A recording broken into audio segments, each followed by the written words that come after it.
in the Piedmont region. Once we get into the Appalachian Plateau region and the Valley Ridge is where we see our oldest known fossils. So we see fossils from the Paleozoic era, are mostly invertebrate fossils. And then down in the south, around the fall line region, near Columbus and Macon, is where we start to see some of our youngest known fossils. We start to see our late Cretaceous sediments are deposited around the Columbus region. And we also have our invertebrate younger fossils, things that were deposited after the age of dinosaurs. So we're going to travel back in time over 1 billion years of history. So strap on, hold to your seatbelts, it's going to get a little bit rocky. So our first period is the Cambrian period. Georgia was positioned south of the equator, and we have all of our tidal sediments and carbons that were deposited in some of the shallow and deeper parts of the environment. And so Georgia was actually located next to the south, and was actually rotated clockwise. And so we have various different types of organisms and the animals that lived with these different types of environment that occurred in northwest section of Georgia. So once we actually enter to the Cambrian period, we have various different types of organisms. We see a specific type of thing called biomineralization. That simply just means animals who are building their hard parts and their skeletons out of various different minerals in the seawater. And so we have example here of various different types of minerals like silica and calcium carbonate that animals were using in order to build their skeletons. This is where we actually see the first remains of predation within the fossil record. And so the first section that we actually have fossils in the state of Georgia is the shady dolomite. And the fossils that we actually find are not trilobites quite yet, they're not anything that may look familiar today, but they're animals called archaeocyathids. And these are some of the animals that I'm actually interested in doing research in. Archaeocyathids, and I have a couple of those particular fossils on the table. And these animals are actually sponges. So these are actually some of the first reef builders within the fossil record.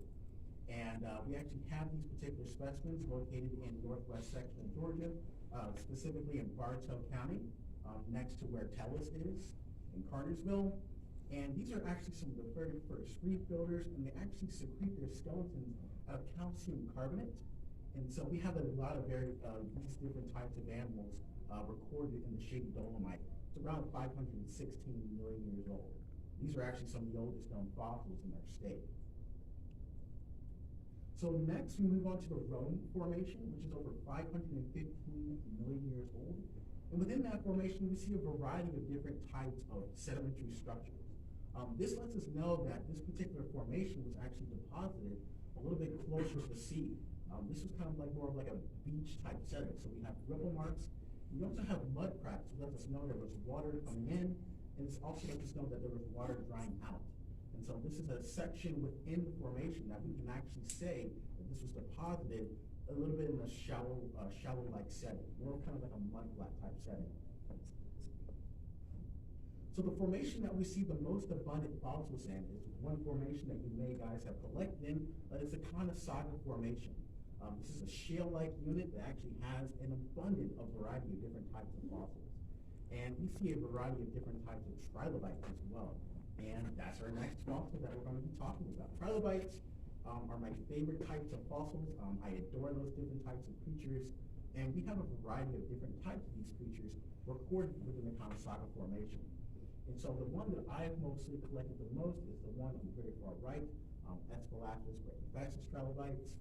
And I've also collected a few number of things that are found within the Conasauga, but around in Alabama, close to the Coosa River.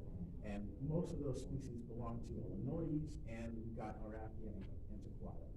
And many of these different types of fossils are actually index fossils. We can use these particular types of trilobites in order to say something about the age of the formation. The Conasauga Formation is not just well known for its trilobites, but there's a section within Canada known as the Burgess Shale. The cool thing about the Conasauga Formation is we do have Burgess Shale type preservation, which is pretty spectacular for a formation in the south. Typically, the paleontology in the south is not very well known, but the Cambrian has its highlights, and we do have soft body preservation, things like sponges, even animals very similar to the animals found in the Burgess Shale. We're still in the Cambrian, but we're kind of on the boundary between the late Cambrian to the early Ordovician. We find the Knox group in the Copper Ridge Dolomite, and this particular section actually does have stromatolites. So I've actually been able to collect stromatolites with some of the Georgian Mineral Society crew, and this is a cut section that I was actually able to cut and polish, and this kind of shows you the growth of this particular type of organism. Now, you're not necessarily looking at the algae, but you are looking at the remnants, or you're looking at the growth series within this particular creature. There's cyanobacteria. Some of our oldest types of stromatolites occur in Australia, which are about 3 billion years old. These are a little bit younger. These are 497 million years old. But nevertheless, we do have these particular organisms found in the state. Now, we get to the Ordovician period. This was a shallow marine unit. Mainly because of the Iapetus Ocean began to close during that time. And the cool thing about the Ordovician period is we have another expanse of life called the Great Ordovician Biodiversification Event. And that simply means there were a lot of various different types of organisms that bloomed during that time. So you had corals, you had a variety of different types of trilobites that would have lived in these shallow oceans when Georgia was close to the equator. And so you had a variety of different types of formations, known as the Chickamauga limestone and the Squatchy formation that was deposited during that time. You also have volcanic activity during that time. So there was a volcanic arch that collided into North America, and it was depositing volcanic ash. Now that volcanic ash is sandwiched between the limestones and shales in Ringgold County, or Ringgold, Georgia, in the northwest part of the state. And that clay now has been eroded into a clay-like substance called bentonite. So bentonite is actually the eroded remains of that volcanic ash that was being deposited in those seas. And so if you look closely in some of those sandwiched beds, you can see this volcanic ash that's been deposited. So this kind of gives you what the Ordovician seas would look like during the late Ordovician. And so we have a variety of different types of organisms. It's blooming with life.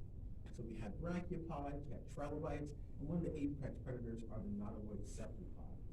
I've been able to collect some of these different types of organisms in the state, as well as some of these larger cephalopods that can get up to 20 feet long in Missouri.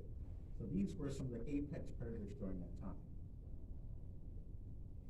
So we find a variety of different types of organisms. One of the fossils that you may find in the Chickamauga limestone unit is this type of animal called a bryozoa. These are actually close blood relatives of brachiopods. And if you see these small holes there, is where the animal would have lived. It would have lived in these different types of colonies, and it would have been filter feeded. And so these are some of the organisms that you can find.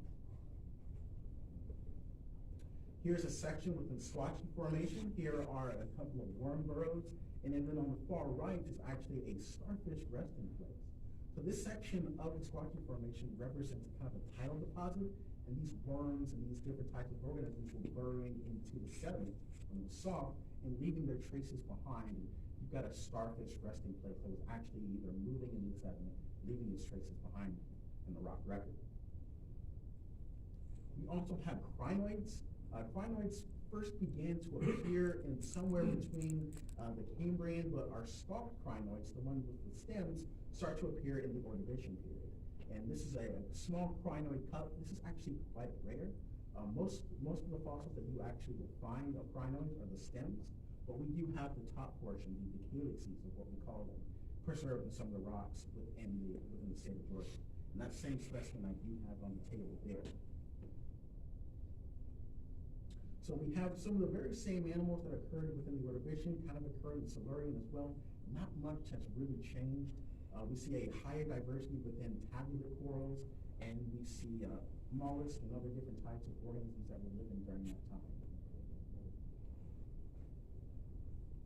So we have Silurian fossils here. I've been able to go into the rocks of the Red Mountain Formation and have collected these particular types of fossils, things like brachiopods, which are extremely abundant once we get into the Paleozoic. They're still living today, but they're not as abundant as they would have lived in the Paleozoic. You've got horn corals, and you also have a trilobite that was actually discovered in Dade County, Georgia. This is a species called a Dalmanites. I've collected some of these in the Devonian rocks in Missouri and other places, but this is actually a relatively small specimen, but they do occur in the state. And so this one was collected by Canty Smith, who is the former director of education at the Telescience Museum. Now, in the Devonian period, we don't really have too many fossils. Fossils are actually quite scarce. And it was actually in a section of Georgia, or actually a section within the Devonian Oceans, where the oceans were quite shallow, but there was actually poor in oxygen. So you have these different types of formations, like the Chattanooga Shale and Armuchee Chert that was deposited within some of these units. So you're not going to have too many fossils being deposited during this time. Now, in the Carboniferous, we see another rise within the sea level. You have some of these shallow seas, and some of these shallow seas deposited limestones and carbonates during that time. During the late Carboniferous, Pangea started to emerge, or started to assemble. And in North America, geologists are really weird. They like to separate the Carboniferous into two different parts. You've got the lowest portion of the Carboniferous, known as the Mississippian, and you've got the upper portion of the Carboniferous called the Pennsylvania, which is where we see most of our coal and our coal forests. And so this is a student from the University of West Georgia. I was working with Dr. Brad DeLine, I want to say in 2020, and we were collecting various different types of fossils in the Lavender Shale member within the Fort Payne Formation. We see a variety of different types of fossils.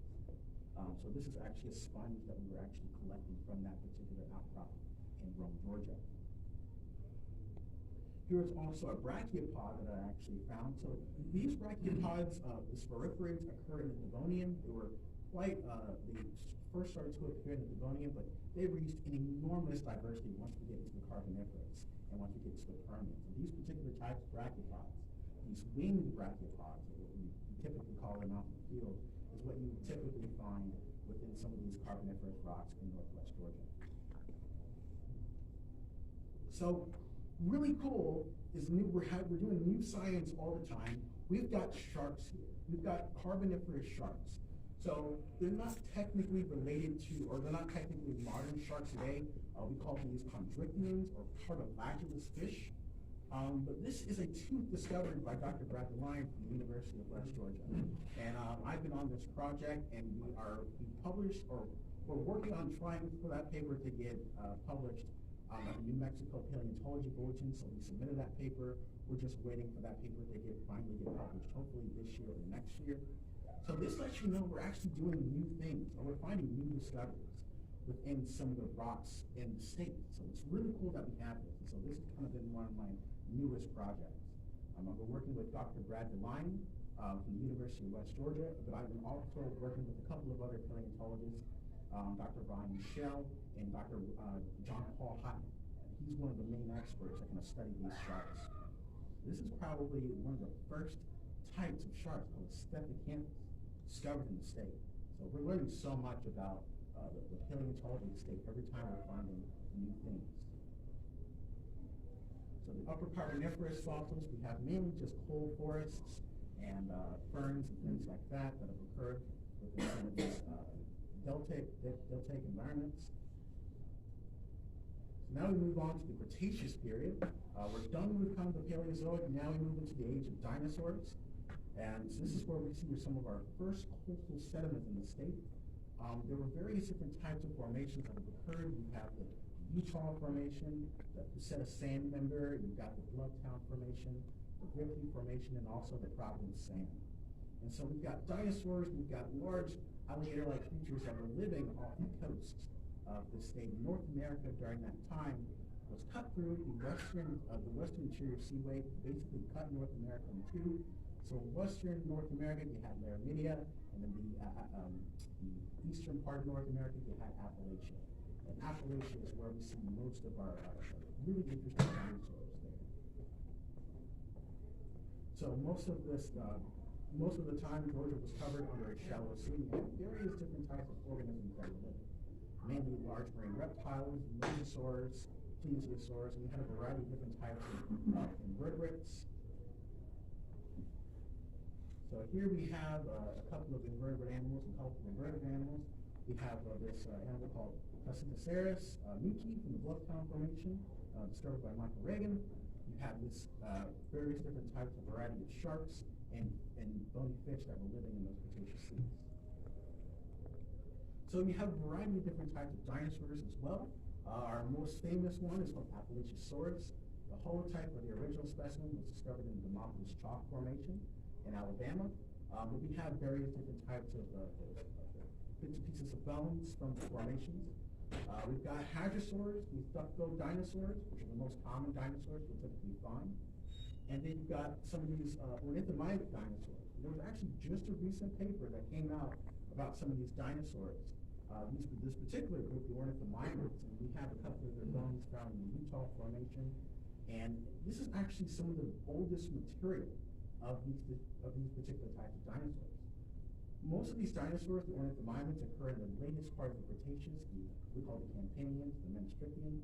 These particular formations that occurred in the southern part of the state are from the Santonian, so somewhere between around 80 to 86 million years old, which is some of the oldest known examples of these particular types of dinosaurs found in the eastern part of North America. So it's pretty cool that we have that. And of course, the big boy, Deinosuchus, one of the if not the apex predator that was living along the state, along the coast. We have a variety of different types of teeth. The one in the middle here is the one that was discovered by my mentor, who's no longer here, Bill Montante, discovered that.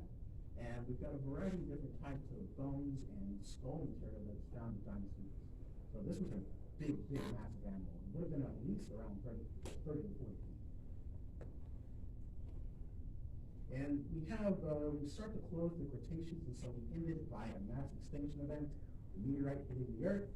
And we actually do have the separation between the Cretaceous and some of these younger sediments. We've got the Clayton Formation, which is the youngest, and then we've got the Providence Sand, which is the later part of the Cretaceous. And I've actually got to visit the KBT boundary itself in Starkville, Mississippi. So we were looking at some of the fossils that have occurred within the Prairie Bluff Chalk. We found Exogyra, and we found ammonites.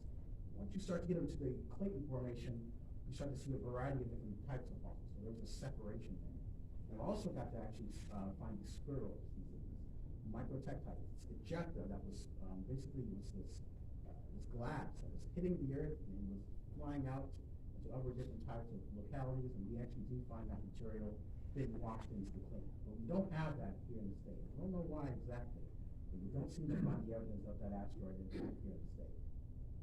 And you've got the Clayton Formation, which is where we see our youngest fossils. We also get into some of the sediments. The younger sediments, we have a really interesting animal called Georgicetus wilcatensis, discovered in the Blue Bluff Formation in Burke County, Georgia. It's actually one of the oldest representations of this particular type of whale, caught in the image of evolution here. It still has its back legs. This is Eocene in age. We have a variety of different types of really interesting invertebrates as we start to get into the Eocene and the Oligocene period. So once we get to the Miocene, we've got these megatooth sharks, these Carcharodontes megalodon. Then we've got some other material, the Pleistocene. Next, we have the Nevada's Quarry, which is next in Cartersville, which is not far away from Tullis. We've got some of these Pleistocene megafauna, giant ground sloths also occur in the state. So I have a giant ground sloth tooth on the table from South Carolina. Kind of gives you a picture of what we have. And so we find a variety of different types. The Georgia's fossil record is extremely rich. And what I do is I educate the public about what we have in the state.